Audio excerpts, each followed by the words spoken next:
Class 10 SST history हम पढ़ रहे थे और उसका हम पहला चैप्टर पढ़े थे rise of nationalism in Europe. उसका आज हमने लेक्चर नंबर 5 दोस्तों पढ़ना है। पिछले लेक्चर्स अगर आपने नहीं देखे तो प्लीज आप पिछले लेक्चर्स देखें, देन आप इस लेक्चर पे आए जिसका टॉपिक है what did liberal nationalism stands for. यहाँ पे दो वर्ड्स दिए गए हैं, एक है लिबरल, ठीक है, और दूसरा है नेशनलिज्म। अभी तक आपको नेशनलिज्म का मतलब पता लग ही चुका है, love for nation. Love for nation का मतलब है अपने देश से प्यार होना, नेशनलिज्म की फीलिंग होना। लिबरलिज्म का मतलब है लिबर्टी। लिबर्टी का मतलब है फ्रीडम। लिबर्टी का मतलब क्या है? फ्रीडम। नाउ ये आपके इधर टॉपिक में क्यों दिया गया है? क्योंकि पिछले लेक्चर में हमने देखा कि जिस तरीके से आपकी क्लास यूरोप जो था 3 क्लासेस में बटा हुआ था, ठीक है। एक था अरिस्टोक्रेसी, ठीक है, अरिस्टोक्रेसी। अरिस्टोक्रेसी बड़े आदमी थे, बहुत बड़ी बड़ी जमीनें थी, सोशली और पॉलिटिकली डोमिनेंट क्लास था। दूसरा थे आपके पास पीजेंट्री यानी कि कॉमन लोग थे। ये बंदे दिहाड़ीदार मजदूर लोग थे और किसान थे, खेतों में काम करते थे या फिर इनके पास छोटी छोटी जमीनें होती थी। मेजोरिटी ऑफ द पॉपुलेशन लगभग 70% पॉपुलेशन इन्हीं का था यूरोप में। और तीसरे लोग थे न्यू मिडिल क्लास। देखो हमने पिछली बार भी देखा ये जो न्यू मिडिल क्लास था ना, इसका बड़ा इंपॉर्टेंट रोल है नेशनलिज्म में, ये प्ले करता है। क्यों? क्योंकि जब इन लोगों के पास एजुकेशन आई, क्योंकि ये पढ़े लिखे लोग थे, उसके बाद में इनके पास पैसा भी आया, ठीक है। क्यों पैसा आया? क्योंकि ये प्रोफेशनल लोग थे, ये डॉक्टर्स थे, ये इंजीनियर्स थे, ये बड़े बिजनेसमैन थे, ये ट्रेडर्स थे, ये इंडस्ट्रियलिस्ट थे। तो अब इनको ना कहीं इनकी पावर जो है वो परेशान कर रही थी, क्योंकि ये जो पावर एंजॉय कर रहे थे ये बाय बर्थ कर रहे थे, बाय बर्थ कर रहे थे, ठीक है। सारे के सारे राइट्स इनके पास थे, सारे के सारे पॉलिटिकल कंट्रोल, राजा, ये कौन लोग थे? राजा लोग थे, ठीक है, राजा के मिनिस्टर लोग थे। तो सब चीजें पावर ये है, ये कंट्रोल करते थे। लेकिन अब ये जो सेगमेंट आया है, न्यू मिडिल क्लास जो आया है, न्यू मिडिल क्लास अब चाहता था कि नेशनलिज्म आए, हम में यूनिटी आए और हमारा एक देश बने, और जो राजा लोगों की पावर जो है, अरिस्टोक्रेसी की पावर जो है खत्म हो जाए और यहाँ पे डेमोक्रेसी आ जाए, ठीक है। डेमोक्रेसी आएगा तो हर चीज में क्या मिलेगी? लिबर्टी मिलेगी। हर चीज में क्या मिलेगी? लिबर्टी मिलेगी, आजादी मिलेगी। चाहे वो बिजनेस करने की हो, चाहे वो समाज में हो, चाहे वो पॉलिटिकल हो, इलेक्शन लड़ने की हो, वोटिंग्स की हो, एटसेट्रा, लिबर्टी आएगी। नाउ मिडिल क्लास ने ये मुद्दा उठा लिया, इसी वजह से ये टॉपिक है what did liberal nationalism stand for. Liberal nationalism क्या है दोस्तों? लिबरल नेशनलिज्म अगर आप देखेंगे, ठीक है। नाउ लिबरलिज्म का मतलब क्या है? देखो आप सभी को पता है liberalism comes from word Libre, ठीक है, कम्स फ्रॉम वर्ड लिबर। और लिबर का मतलब क्या होता है? फ्री। क्या मतलब है? फ्री। और फ्री से यहां पे क्या मुराद है भाई? फ्रीडम। क्या मुराद है? फ्रीडम। सर किस किस तरीके की फ्रीडम? हर एक एंगल में फ्रीडम, ठीक है। फ्रीडम यानी कि पॉलिटिकल स्फीयर में फ्रीडम, ठीक है, पॉलिटिकल स्फीयर में फ्रीडम। दूसरा आप देखेंगे तो इकोनॉमिक स्फीयर में फ्रीडम। तीसरा आप देखो तो सोशल स्फीयर में फ्रीडम। सर इनका मतलब क्या है? अभी आप समझोगे, अभी आप समझोगे, क्योंकि लिबरलिज्म जब आपने पढ़ना है तो आपको आपकी किताब में डिफरेंट ढंग से लिबरलिज्म दिया गया है, ठीक है। एक पढ़ना है इकोनॉमिक लिबरलिज्म क्या है, पॉलिटिकल लिबरलिज्म क्या है। मेनली ये दो ही लिबरलिज्म आपको दिए गए हैं। तो लिबरलिज्म पहले आप समझ लेंगे। लिबरलिज्म, लिबरल, लिबरल वर्ड से आता है लिबरलिज्म, जिसका मतलब क्या होता है? फ्री और फ्रीडम, और फ्रीडम, ठीक है जी। नाउ सबसे देखो मैंने इन्हें इसको तोड़ तोड़ के रख दिया, ठीक है। पॉलिटिकल लिबरलिज्म आपके किताब में ऐसे नहीं मिलेगा आपको पॉलिटिकल लिबरलिज्म, लेकिन जब आप लाइंस पढ़ोगे तो आपको पता लगेगा ये पॉलिटिकल लिबरलिज्म की बात चल रही है। तो आप यहाँ पे इन पॉलिटिकल एस्पेक्ट्स जहां पे लिखा हुआ है उसके ऊपर हेडिंग डाल देना पॉलिटिकल लिबरलिज्म। सर लिबरलिज्म का तो मतलब हमें पता ही है, सर लिबरलिज्म का तो मतलब हमें यही पता है कि लिबर्टी, फ्रीडम, आजादी। लेकिन आजादी देखो मेरी बात, आजादी जैसे जैसे एंगल चेंज हो गया आजादी का मतलब चेंज होगा, ठीक है। पॉलिटिकल अगर आप बात करें, पॉलिटिकल अगर आप टर्म्स में बात करें तो आजादी मतलब क्या? लिबरल। यहाँ पे लिबर्टी क्या होगी कि हर बंदे को लिबर्टी भाई वोट डाल सके, इलेक्शन लड़ सके, ठीक है। वैसे ही अगर आप सोसाइटी में देखोगे, सोसाइटी में लिबर्टी का मतलब है हर बंदे को छोड़ा यार, हर बंदे को छोड़ा जाए, जो उसका दिल करता है वो करे, जिस धर्म को फॉलो करना चाहता है करे, ठीक है, वो सोसाइटल का लिबरलिज्म होगा। तो हमने ये डिफरेंट एंगल्स में लिबरलिज्म को देखना है। देखें, और पॉलिटिकल एस्पेक्ट्स में अगर आप बात करें तो liberalism stood for freedom for the individual and equality before all, अच्छा, equality for all before the law.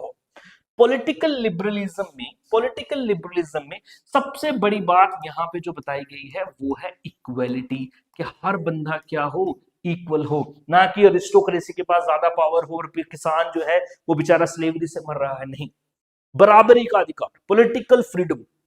Political freedom की बात क्या है, देखिए, फ्रीडम फॉर द इंडिविजुअल, एक इंडिविजुअल को फ्रीडम मिले, एक बंदे को आजादी मिले, फ्रीडम मिले, और दूसरा इक्वालिटी फॉर ऑल, सभी के लिए इक्वल, इक्वल ट्रीटमेंट सभी को मिले, इक्वालिटी मिलने चाहिए। और कौन प्रोवाइड करेगा, लॉ, कानून की नजर में सब क्या होने चाहिए, एक होने चाहिए, ठीक है जी।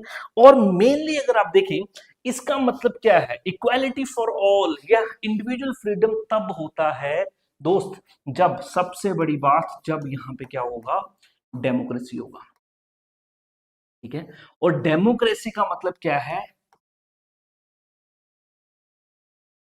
गवर्नमेंट बाय पीपल, जब लोगों के द्वारा चुनी जाई गवर्नमेंट होगी, लोग जब जिस गवर्नमेंट को चुनेंगे वहां पे इक्वालिटी स्टैब्लिश होगी। वहीं आपकी किताब में लिखा है पॉलिटिकली इट एम्फेसाइज का मतलब स्ट्रेस देना, ये स्ट्रेस देता है, जोर देता है on the concept of government by consent. Consent का मतलब है सहमति, रजामंदी, लोगों की सहमति से गवर्नमेंट बने। ये नहीं है राजा, राजा मर गया इसका बेटा राजा बन गया, नहीं, लोग जिसको अपना राजा बनाए, लोग जिसको अपनी गवर्नमेंट बनाए, लोग जिसको वोटिंग देके जिताएं, उसको बोलेंगे गवर्नमेंट बाय कंसेंट। कंसेंट का मतलब मेरी सहमति, ठीक है। चलो जी, it also stress protection of private property, भाई प्राइवेट प्रॉपर्टी की क्या हो, प्रोटेक्शन हो। एक तो हर बंदे को प्रॉपर्टी ओन करने का अधिकार हो, ये नहीं है कि कोई बंदा टेलर है, बेचारा किसान है, सदियों से किसी की जमीन जो है वो जोतता आ रहा है, सो करता आ रहा है, बट उसके पास जमीन नहीं है, इसके पास भी राइट है कि इसके पास भी क्या हो, प्रॉपर्टी हो। तो protection of private property. It also stood for end of autocracy and clerical privileges. Autocracy का मतलब क्या होता है दोस्त, ऑटोक्रेसी, ऑटोक्रेटिक गवर्नमेंट, ये वो गवर्नमेंट है यानी कि मोनार्कियल गवर्नमेंट। मोनार्कियल गवर्नमेंट का मतलब, ऑटोक्रेसी का मतलब ये हो गया ऐसी गवर्नमेंट जिसके ऊपर कोई भी लिमिट नहीं है, जिसको कोई पूछने वाला नहीं है, वो जो चाहे वो करे, ठीक है। डिक्टेटर, एक डिक्टेटर की तरह जो गवर्नमेंट होती है उसको बोलते हैं ऑटोक्रेसी। तो इसने पहले बोला जी पॉलिटिकल लिबरलिज्म क्या है, बोला पॉलिटिकल लिबरलिज्म तब होगा जब इक्वालिटी फॉर ऑल होगी। दूसरी बात बोली पॉलिटिकल लिबरलिज्म तब होगा जब गवर्नमेंट बाय कंसेंट होगा, लोगों की सहमति से गवर्नमेंट बनेगी। पॉलिटिकल लिबर्टी तब होगी जब प्रोटेक्शन ऑफ प्राइवेट प्रॉपर्टी होगी, और पॉलिटिकल लिबरलिज्म तब होगी जब ऑटोक्रेटिक रूल जो है उसका क्या हो जाएगा, एंड हो जाएगा। और क्लरिकल प्रिविलेजेस जो है, ठीक है, क्लरिकल यहाँ पे आप समझ लेना, ये प्रिविलेजेस की बात है, बेस्ड ऑन बर्थ जो प्रिविलेजेस मिल रहे थे ना, किनको, क्लर्जी,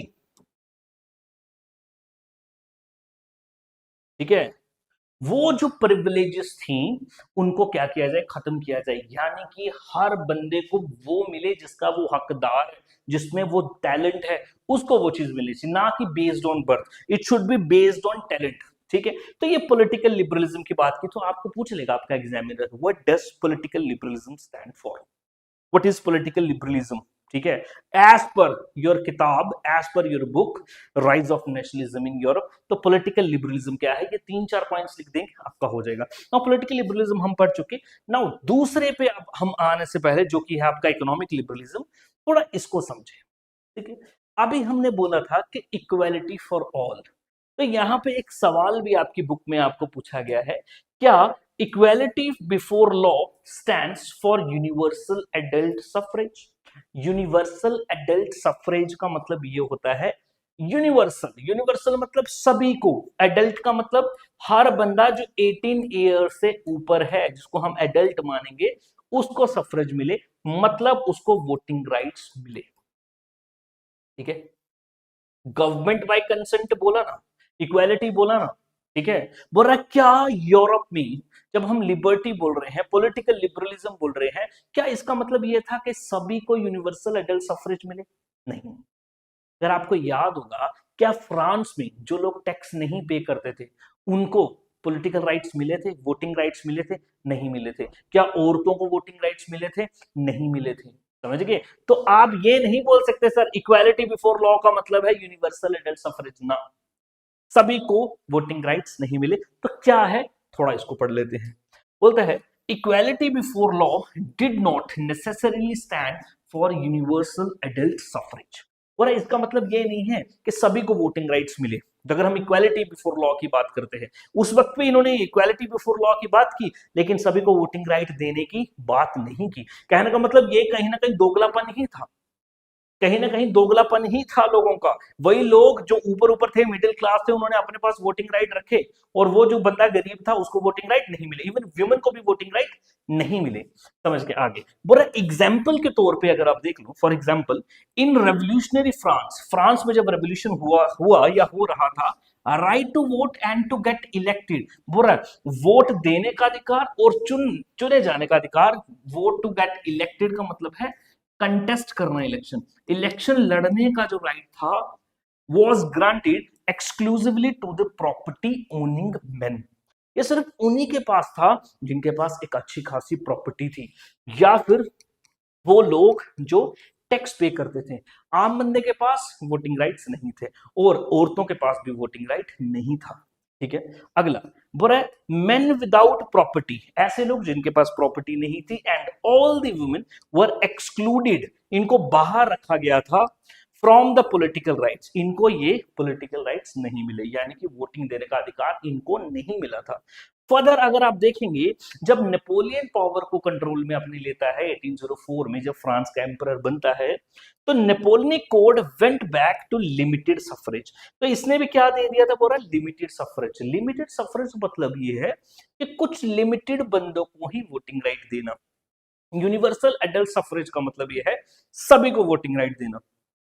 तो पूरा नेपोलियनिक कोड जब आया था, इसने भी लिमिटेड सफरेज जो है वो दिया, उसी की बात की, and reduced women to the status of minor subject to the authority of fathers and husbands. But women की पोजीशन यहाँ पे क्या हो गई है, माइनर हो गई है। माइनर का मतलब है लेस इंपॉर्टेंट पोजीशन। और विमेन को ये बोला गया था कि विमेन शुड बी, ठीक है, under the control of main. Women should be under the control of, या तो अपने बाप के कंट्रोल में हो या अपने पति के कंट्रोल में होना चाहिए। नेपोलियन के टाइम पे ये बात हुआ। तो हम ये एग्जांपल्स है हमारे पास कि इक्वालिटी बिफोर लॉ ने यूनिवर्सल एडल्ट सफरेज की बात नहीं की थी। आपको ये पॉइंट पता होना चाहिए। ठीक है, बोल रहा है throughout the 19th and the earliest 20th century women and non propertied men, पहले तो सारी की सारी औरतें और जिनके पास प्रॉपर्टी नहीं थी, non propertied men, organised oppositions movements demanding equal political rights. तो ये क्या करते रहे बेचारे, ऐसे लोग जिनको वोटिंग राइट नहीं मिले, तो इन्होंने बड़े सारे ऑर्गेनाइजेशंस बनाए, बड़े सारे अपने मूवमेंट चलाए ताकि इनको राइट्स मिल सके। तो आपको यहां से ये क्वेश्चन बन जाएगा, सीधा सीधा क्वेश्चन बन जाएगा। ठीक है ना, ठीक है, आप बताओ कि equality before law, did equality before law mean universal adult suffrage in Europe? आप बोलेंगे no, it does not necessarily mean, क्योंकि उन सब लोगों को वोटिंग राइट नहीं दिए गए थे जिनके पास एक तो प्रॉपर्टी नहीं थी और विमेन को तो दिए ही नहीं गए थे। तो ये हो गया आपका पूरा का पूरा पॉलिटिकल लिबरलिज्म की कहानी। नाउ पॉलिटिकल लिबरलिज्म के बाद में आता है इकोनॉमिक लिबरलिज्म। नाउ लिबरलिज्म का तो मतलब आपको पता है लिबर्टी। इकोनॉमिक लिबरलिज्म का मतलब है related to business, related to trade, related to money. ठीक है, रिलेटेड टू मनी। तो ये इकोनॉमिक का मतलब ही पता ना आपको, स्टडी ऑफ वेल्थ हम बोलते हैं। इकोनॉमिक्स में क्या पढ़ते हैं, वेल्थ के बारे में पढ़ते हैं, पैसे के बारे में पढ़ते हैं, बिजनेस के बारे में पढ़ते हैं, ट्रेड के बारे में पढ़ते हैं, ठीक है, इंपोर्ट एक्सपोर्ट के बारे में पढ़ते हैं, यानी कि मेन बिजनेस के बारे में हम बात करते हैं। सर इकोनॉमिक लिबरलिज्म का मतलब क्या था उस वक्त में, क्या वो क्या समझ रहे थे? इकोनॉमिक बोला था, इकोनॉमिक लिबरलिज्म भी होना चाहिए। पहले बोला पॉलिटिकल लिबरलिज्म होना चाहिए, बोला पॉलिटिकल लिबरलिज्म तो होना चाहिए लेकिन वोटिंग राइट सबको नहीं मिलने चाहिए। कैसे दोगले बंदे, देखो आप। नाउ इकोनॉमिक लिबरलिज्म क्या था? इकोनॉमिक लिबरलिज्म क्या बोलता है? और इन द इकोनॉमिक स्फीयर, अगर आप इकोनॉमिक स्फीयर में देखें, liberalism stood for freedom of markets, very very important, and abolition of state imposed restrictions, दो, and अच्छा, on the movement of goods and capital। यहां पे दो पॉइंट बोलता है। और इकोनॉमिक लिबरलिज्म में पहली बात freedom of markets. Freedom of markets का मतलब ये है मार्केट्स को ओपन कर दिया जाए। ओपन करने का मतलब कोई बंदा कहां का हो कहीं जाके सामान बेचे, उस पर कोई भी कंट्रोल नहीं होना चाहिए। समझ गए? कोई भी कंट्रोल नहीं उस वक्त होता था, उस वक्त होता था। दूसरा, स्टेट इम्पोज्ड रिस्ट्रिक्शन। स्टेट जो थी ना बहुत ज्यादा रिस्ट्रिक्शंस लगाती थी। सर रिस्ट्रिक्शंस कैसे कैसे लगाती थी? आप समझो, मान लो यहाँ पे एक स्टेट है, यहां तक इसका बॉर्डर है, यहाँ पे फिर दूसरी स्टेट है, ठीक है।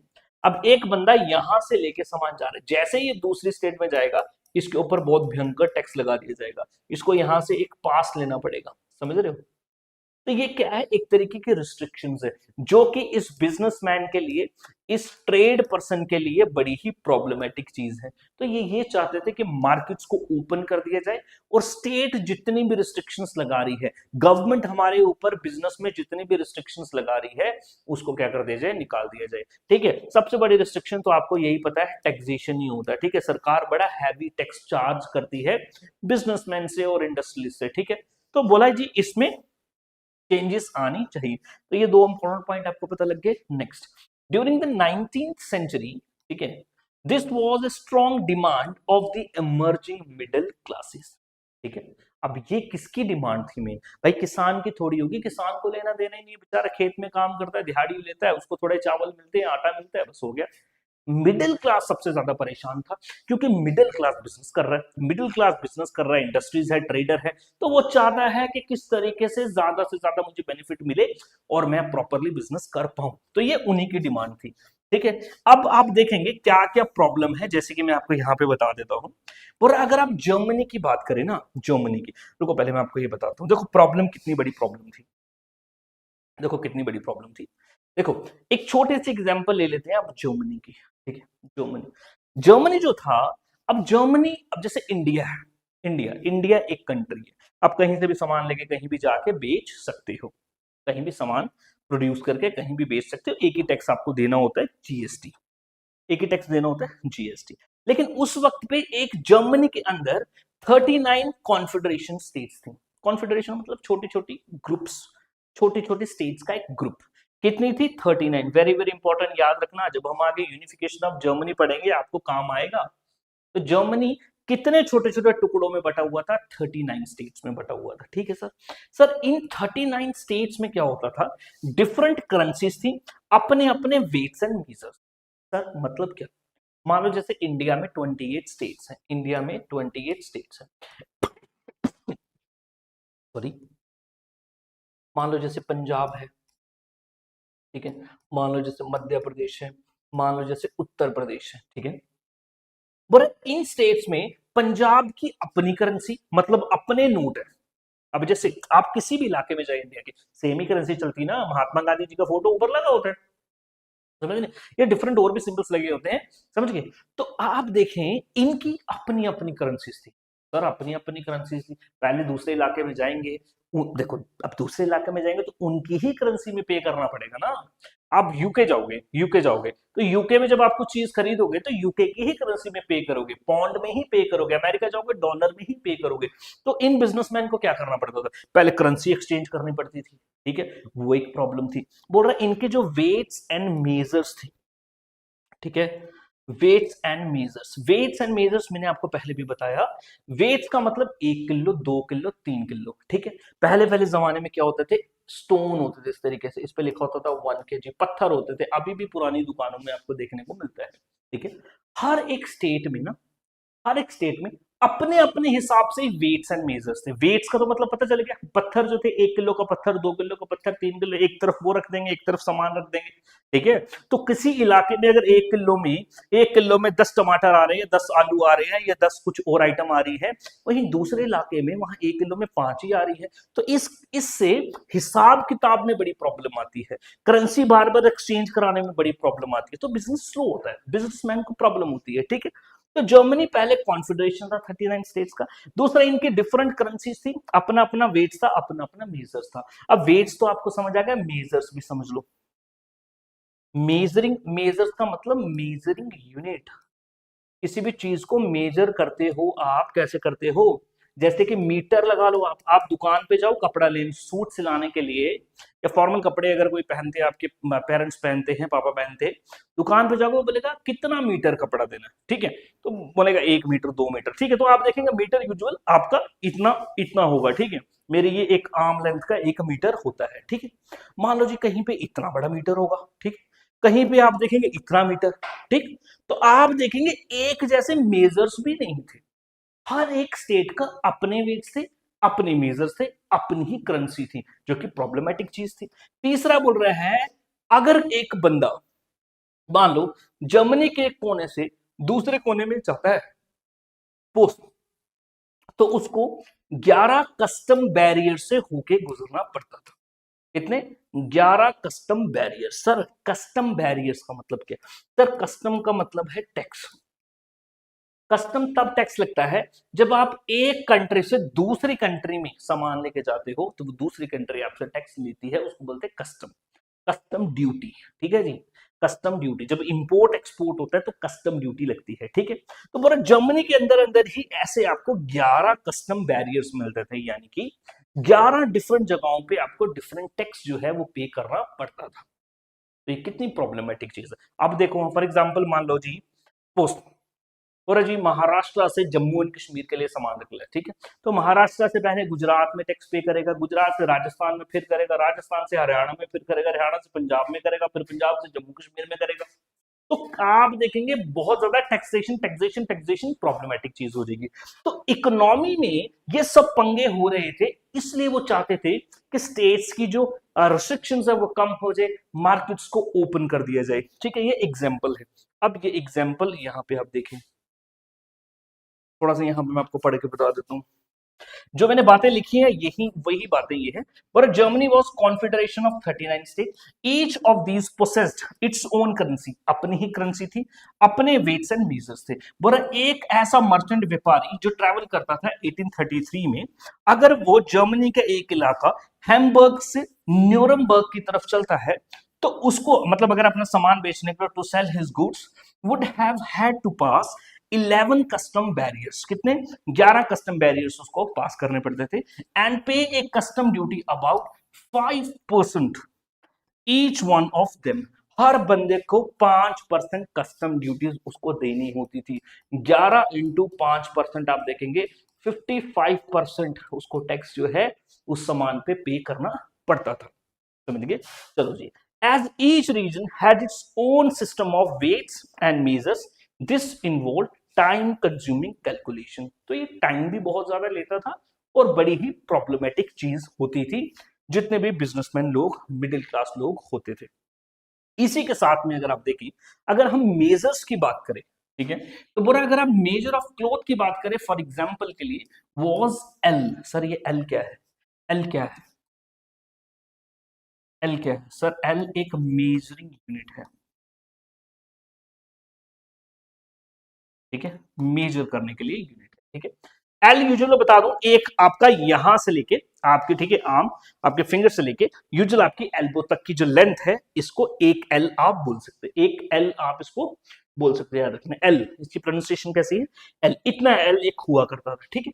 बोला कपड़े को मेजर करने के लिए जो यूनिट था, जिसको हमने क्या बोला? एल बोला, which in each region stood for a different length. पूरा हर इलाके में अलग अलग लेंथ उसकी होती थी, कहीं पे इतनी लेंथ होती होगी, कहीं पे इतनी लेंथ होती होगी, कहीं पे इतनी लेंथ होती होगी। तो ये भी प्रॉब्लमेटिक चीज है। जैसे मैंने आपको बताया कि 1 किलो में 10 आलू आ रहे हैं, दूसरे में 5 आलू आ रहे हैं, यहाँ पे एक एल में इतना कपड़ा आ रहा है, वहां पे एक एल में इतना कपड़ा आ रहा है। ये भी प्रॉब्लमेटिक चीज है, ठीक है। और ऐसी conditions, such conditions were viewed as obstacles. Obstacles मतलब रास्ते के रोड़ा, रास्ते की परेशानी, रास्ते में पत्थर अड़चन आना। तो ठीक है, तो ये एक रास्ते की अड़चन थी to the economic exchange. Exchange मतलब बिजनेस प्रॉपर नहीं हो पा रहा था, एंड ग्रोथ, ग्रोथ भी प्रॉपर नहीं हो पा रही थी by the new commercial classes who argued for the creation of unified economic territory. Very very very important. पर जब इतनी परेशानी हुई तो ये जो नया मिडिल क्लास है इसने क्या बोला, बोल रहा है जी क्रिएट करो, ऐसी क्रिएशन आपको करनी चाहिए, यूनिफाइड इकोनॉमिक टेरिटरी। एक ऐसी टेरिटरी हो at least economic point of view से जिसमें कोई भी ट्रेड बैरियर्स ना हो, जिसमें एक स्टेट से दूसरी स्टेट पास करने पे टैक्स ना लगे, एक यूनिफाइड टेरिटरी बना दी जाए जिसमें बिजनेस बिंदास चले। आज भी दोस्तों अगर आप यूरोप में जाते हो, यूरोप में जाते हो, ठीक है, तो यूरोप की किसी भी कंट्री में आप चले जाओ तो आपको वहां पे वीजा लेने की जरूरत नहीं है, ठीक है। वहां पे आपको इतने ट्रेड बैरियर्स नहीं लगेंगे। इवन इनकी करेंसी जो है वो भी करेंसी भी सेम है, यूरो है। ये कैसे आया? उन्होंने यही बोला कि बिजनेस को बढ़िया करना है, बिजनेस को बढ़िया करेंगे तो ज्यादा पैसा बनेगा और इकोनॉमी के लिए अच्छा है। तो ये किसने बात रखी? ये मिडिल क्लास ने बात रखी। क्यों मिडिल क्लास ने बात रखी? क्योंकि यही बिजनेस कर रहा था। समझ गए? वन वर्ड में आपसे पूछ सकते हैं, ठीक। चलो जी, किरे। और बोले इस वजह से allowing the unhindered movement of goods, people and capital. जिस वजह से सामान एक जगह से दूसरी जगह, गुड्स मतलब सामान, एक जगह से दूसरी जगह प्रॉपरली जा सकते, लोग भी एक जगह से दूसरी जगह जा सके। कैपिटल, कैपिटल का मतलब इन्वेस्टमेंट। इन्वेस्टमेंट जो हम पैसा लगाते हैं ना किसी भी बिजनेस में, उसको हम बोलते हैं कैपिटल। तो ये आसानी से एक जगह से दूसरी जगह जो है उसका एक्सचेंज हो सके, ये इकोनॉमिक लिबरलिज्म का मतलब था। समझ गए दोस्त?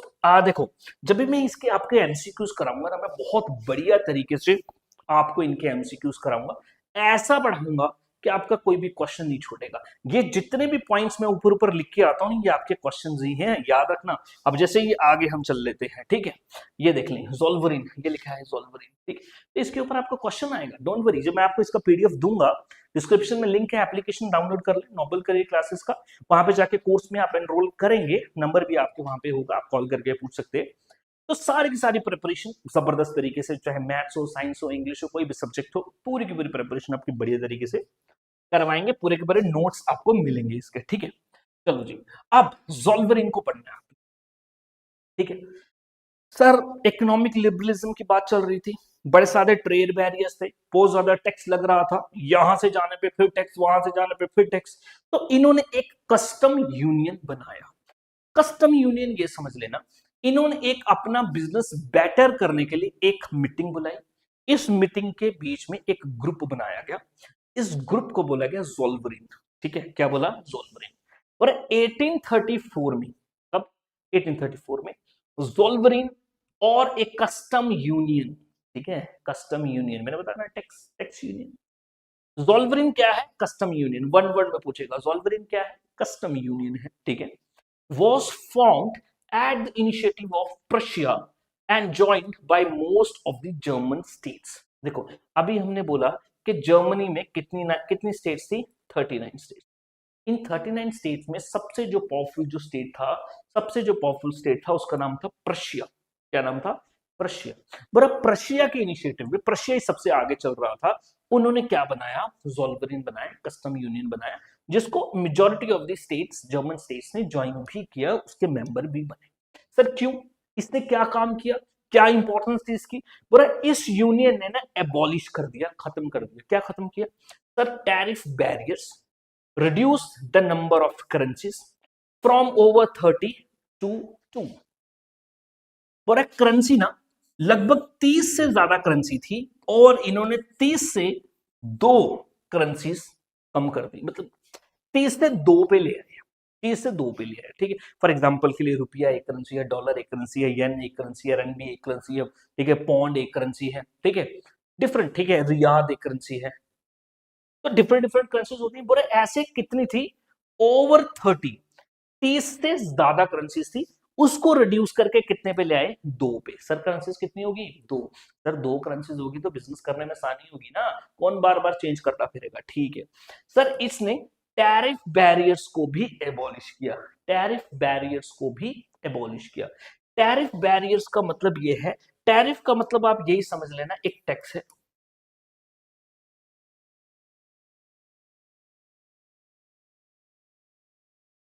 टैरिफ बैरियर, बैरियर का मतलब है ऑब्स्ट्रक्शन, रोकना, ठीक है। टैरिफ का मतलब आप समझ लेना एक किस्म का टैक्स लगा देना, ठीक है।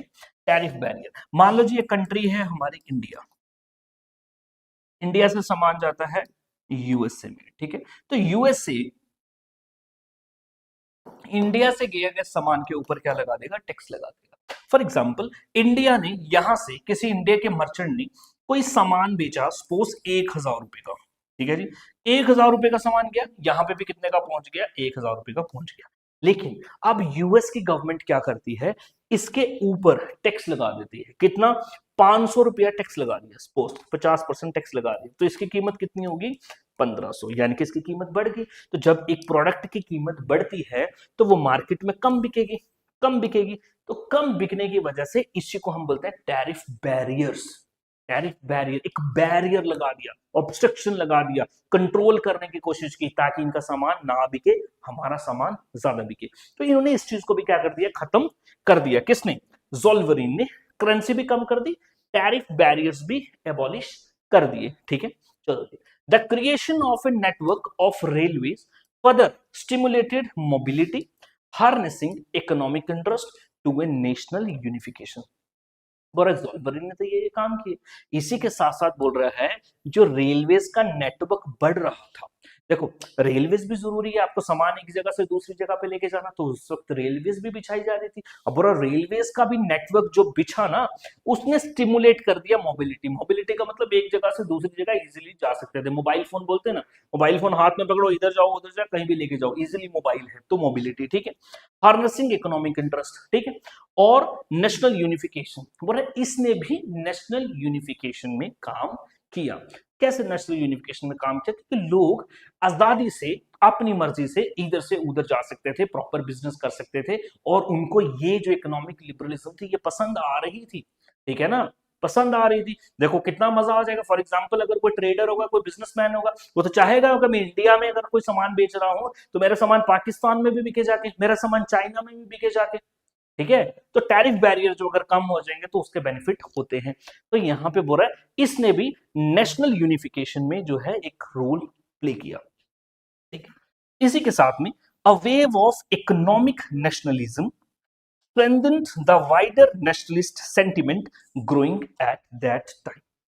समझ गए, बोल रहा है अब यहां पे जो इकोनॉमिक नेशनलिज्म आप देख रहे हो, देखो अभी तक हमने क्या, देश प्रेम से थोड़ी बात चल रही है यहाँ पे, ठीक है। यहाँ पे नेशनलिज्म कौन सा चल रहा है, इकोनॉमिक नेशनलिज्म चल रहा है। यहाँ पे क्यों लोग नेशनलिज्म की बात कर रहे हैं, ताकि उनका बिजनेस बढ़े, उनका इकोनॉमी बढ़े। बोल रहे इसी की वजह से आप देखेंगे दूसरा जो नेशनल सेंटीमेंट है, ठीक है, नेशनलिस्ट सेंटीमेंट है, जो लोग एक देश बनाने की बात करते हैं या नेशनलिज्म की बात करते हैं, तो इसने भी इसमें एक कॉन्ट्रीब्यूशन अपना किया, इसने भी एक कॉन्ट्रीब्यूशन इसमें किया, समझ गए। चलो जी, तो ये आप देखेंगे political nationalism and economic liberalism, ठीक है। तो ये था हमारा कॉन्सेप्ट ऑफ लिबरलिज्म, जिसमें हमने देखा लिबरलिज्म इन पॉलिटिकल टर्म्स में लिबरलिज्म क्या है और इन इकोनॉमिक टर्म्स में लिबरलिज्म क्या है। डिस्क्रिप्शन में सारे लिंक्स है। अच्छा और बता दूं, अगर तो आप जम्मू से हैं, अगर आप जम्मू सिटी में रहते हैं तो आप हमारे ऑफलाइन सेंटर में भी आ सकते हैं। ऑफलाइन सेंटर है हमारा कच्ची छावनी, कच्ची छावनी एक्सचेंज रोड जम्मू, ठीक है। Kachi Chhawni exchange road Jammu, noble career classes, noble career classes, ठीक है। 8 to 12th क्लास में अगर आप पढ़ते हैं, बोर्ड्स की प्रिपरेशन करते हैं, तो आप सेंटर में भी आके हमसे पढ़ सकते हैं। Thank you very much, have a nice day.